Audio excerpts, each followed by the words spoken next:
টাকা দিতে না পারায় মেয়ের বিয়ে ভেস্তে গেছে, এমন তো শোনাই যায়। টাকার অভাবে এবার পাত্রপক্ষ নাকাল, নোট বাতিলের ধাক্কায় এমনই সমস্যায় পড়েছেন শ্যামবাজারের চক্রবর্তী পরিবার। খুচরো নোটের খোঁজে রোববারের সকালটা এই এটিএম থেকে ওই এটিএম চক্কর খেয়েছেন বাড়ির কর্তারা। বরের চোখে জল, নোট বাতিলের ধাক্কায় বিয়েও প্রায় বাতিল হয় অবস্থা শ্যামবাজারের চক্রবর্তী পরিবারের। সোমবার বিয়ে, এখনো অনেক কেনাকাটাই বাকি। আমার ভাইয়েরই বিয়ে, ভীষণ সমস্যা। সেটা তো এর মতো সমস্যা হতে পারে না। বাজারে যাচ্ছি, কিছু করতে পারছি না, সব জায়গায় ডিউ দিয়ে তো চালানো যায় না, কিন্তু খুব মুশকিলের মধ্যেই আছি। কিছু পেমেন্ট চেকে মেটলেও মাছ মিষ্টির টাকা নগদেই দিতে হবে। তাই রোববার সকাল থেকেই এক এটিএম থেকে আরেক এটিএমে ঘুরে বেরিয়েছেন পাত্রের দাদা প্রণব চক্রবর্তী। সবাই চেক নিচ্ছেন না, কাঁচা বাজারে তো কখনোই নিচ্ছে না, মিষ্টির দোকানে নিচ্ছে না, মাছের জন্য নিচ্ছে না, সব জায়গায় গিয়ে ফিরে আসছি। প্রণব বাবুর মতো নোট বাতিলের ফাঁসে পড়েছেন অনেকেই। সংসার চালানোর টাকার খোঁজে রোববারের সকাল কেটেছে এটিএমে লাইন দিয়েই।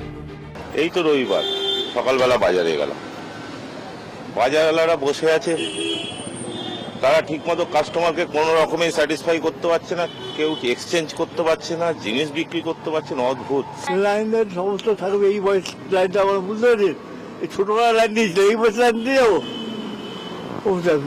খুচরো টাকার সমস্যায় হিমশিম অবস্থা আমজনতার। বেশিরভাগ এটিএমে মিলছে 2000 টাকার নোট।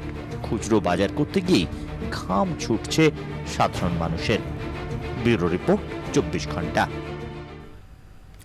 এবার আসছি পবন রুইয়ার খবরে। পবন রুইয়াকে সঙ্গে নিয়ে বিভিন্ন জায়গায় তল্লাশি চালাতে চায় সিআইডি। কারখানায় আগুন এবং চুরির ক্ষেত্রে যেসব কর্ণধারের ভূমিকা খতিয়ে দেখতেই এই সিদ্ধান্ত।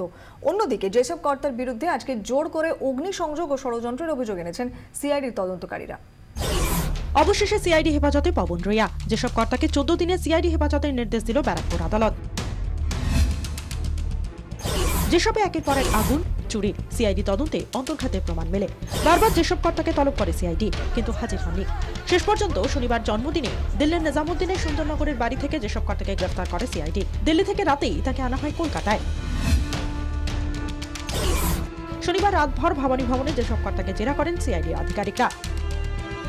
রেলের যন্ত্রাংশ লোপাটের ক্ষেত্রে পবন রুইয়ার ভূমিকা ঠিক কি তা জানতে চায় সিআইডি। পাশাপাশি যেসবে আগুন ও চুরির ক্ষেত্রেও তার ভূমিকা নিয়ে প্রশ্ন করা হয় যেসব কর্তাকে।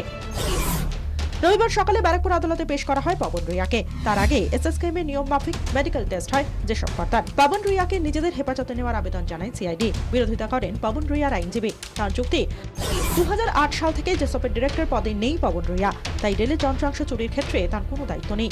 এছাড়াও পবন রুইয়া অসুস্থ, তাই তাকে রেহাই দেওয়া হোক। রুইয়ার আইনজীবীর যুক্তি উড়িয়ে দিয়ে সিআইডির পাল্টা দাবি, যেসবের চেয়ারম্যান পদেই বহাল রয়েছেন রুইয়া।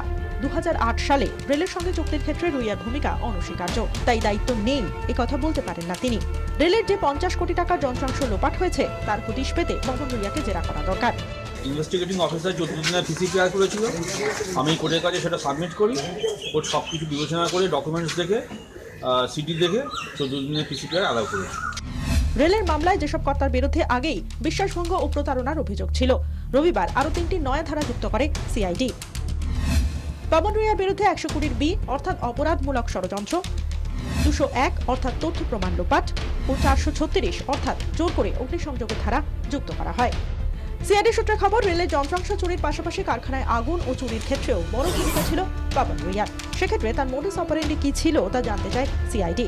গোটা ষড়যন্ত্রে পবন রুইয়ার ভূমিকা কি ছিল তাও খতিয়ে দেখছেন তদন্তকারীরা।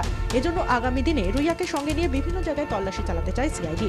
যেসব কর্ণধারকে নিয়ে যাওয়া হতে পারে তার নিজের ব্যুরো রিপোর্ট, 24 ঘন্টা।